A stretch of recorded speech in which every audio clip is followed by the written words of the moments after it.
हाँ, कायाकल्प में हम एक संत थे, उनके साथ मतलब 1.5 साल भ्रमण किया। ये संदीपन ऋषि से हम लोग स्टार्ट किया था बनारस से। बनारस से घूमते घूमते किनारे किनारे एकदम नदी के किनारे किनारे आए गंगा जी के। तो वहाँ पे एक बालक का लाश मिली, जो कि थोड़ा बहुत 10 दिन लगभग 15 दिन की हो गई होगी। कुछ जगह मछली उसकी खाया था, तो वो हमें भी सब कहा इसको घसटुआ के फिर उठा के बाहर लाए।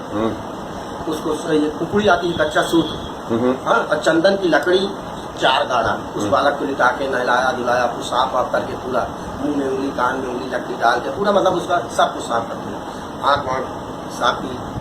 और उसके बाद 4 लकड़ियाँ गाड़ दी। 4 लकड़ी में उस कुकड़ी के सूत को 108 बार उसको परिध लगा के मतलब बांधा। बांध के अपने उनके मंत्र थे, उस मंत्र से बांधने के बाद अपना उसी कुकड़ी के अंदर फिर अपना लेट गए।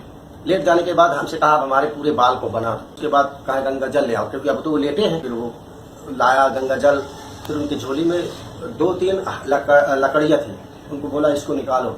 निकालने के बाद उन्होंने एक ये सर के एकदम यहाँ पे टच करके गड़वाया, हाँ, और 1-2 लकड़ी अपने लिंग से नीचे अंडकोश के नीचे जमीन में धरती से टच करके गड़वाया। सिर्फ यही बोला कि तुम्हें जो मंत्र आता हो वो मंत्र से यहाँ से स्टार्ट करो और इसको 108 बार इसमें हम दोनों को बांध दो। और उसके बाद वो 2:30 बजे के बाद आधा घंटा हो लिया, 3 बजे ब्रह्म मुहूर्त में वो बालक उठा।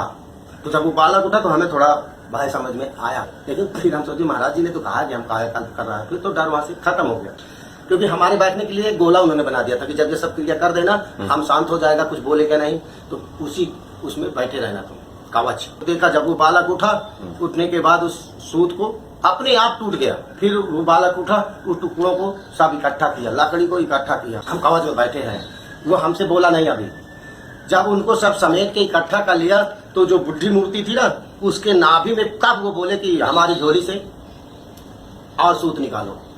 उनके सूत बहुत लेके गए थे, तो बोले इस झोली से सूत और निकालो। तो झोली से सूत निकाल के हमने उनको पकड़ाया। कहा आप क्या डरता है, मैं ही हूँ, ये इधर बदल दिया कपड़ा है, साला फट गया था। फिर उसके बाद निकाला, निकालने के बाद उसमें से वो सब इकट्ठा करके उस बुढ़ी मूर्ति की नाभि पे सारे सूत और सारी लकड़ियां इकट्ठा करके बांध दी। फिर उनकी झोली से बोला हमारी झोली में भभूति होगी, तो भभूति दिया। तो जब भभूति दिया ना, तो जहाँ जहाँ मछलियाँ उस बालक को मतलब पहले से खा लिया, तो थोड़ा बहुत तो घाव डिस्टर्ब था ही। फिर पूरे बदन में लगाते हैं भभूति पूरी एकदम से, और जो घाव वाव थे जैसे सड़ गई है ना चमड़ी, ऐसे लग रहा था, तो वो भभूति लगाओ तुम। हम लगाया, जहाँ तक उनका हाथ पहुंचा वो लगाया, जहाँ नहीं पहुंचा वहाँ पूरे में कहा लगाओ।